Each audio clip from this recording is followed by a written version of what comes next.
Have you ever met someone who, no matter what happens, is always the victim? In every argument, they're the one who suffered. In every friendship, they were used. In every breakup, they were betrayed. And the moment you question them, suddenly you become the bad person. Why does this happen? Is it manipulation? Is it trauma? Or is it something deeper inside the human mind? Welcome back to More, where we decode human psychology layer by layer. Today we're diving into something powerful: victim mentality. And trust me, if you stay until the end, you'll understand why some people live in this mindset, whether they're doing it consciously or unconsciously, and how to protect your peace without becoming cold or heartless. The last point is something most people never talk about, so don't skip. Let's peel back the first layer. Now, let's jump into point number 1. Here's something most people don't realize.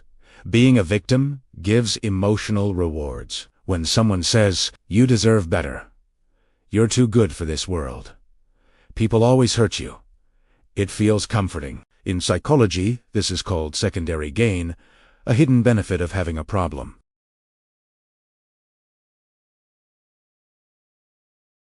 The brain learns quickly. If acting hurt brings love and attention, the brain repeats it. Not always consciously, but effectively, and over time this becomes an identity. Now this one might feel uncomfortable. Taking responsibility requires growth. Growth requires discomfort. But blaming others, tatese, easy, instead of saying, "Maybe I need better communication skills," they say, "People always misunderstand me."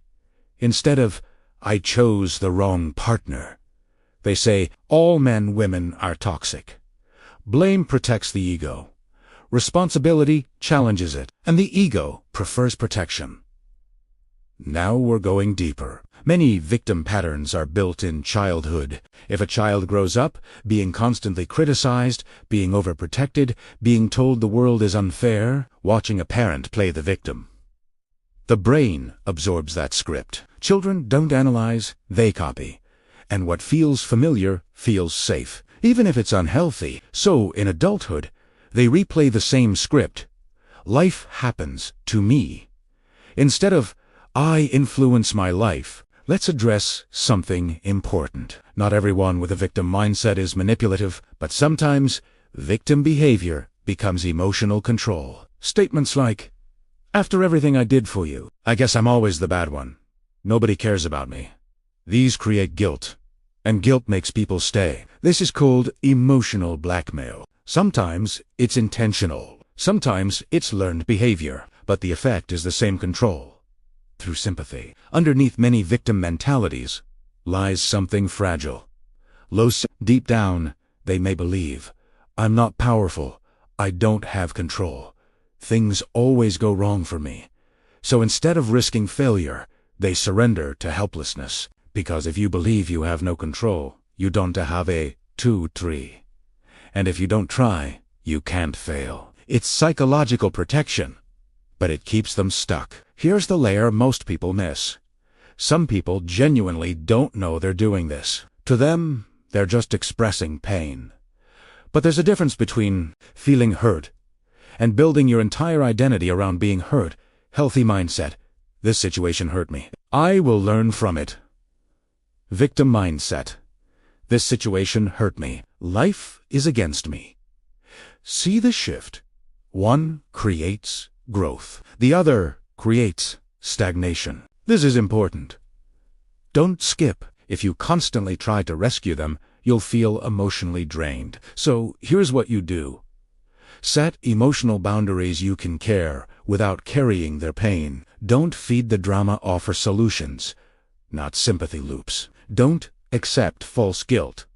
Not everything is your fault. Encourage accountability. Gently ask, "What do you think you could do differently?" And remember, you are not responsible for fixing someone who refuses to grow. Protecting your peace is not selfish. It's necessary. Now pause for a second. If you felt uncomfortable watching this, if you recognized yourself in some points, don't shame yourself. Victim mentality is not a life sentence. It's a pattern.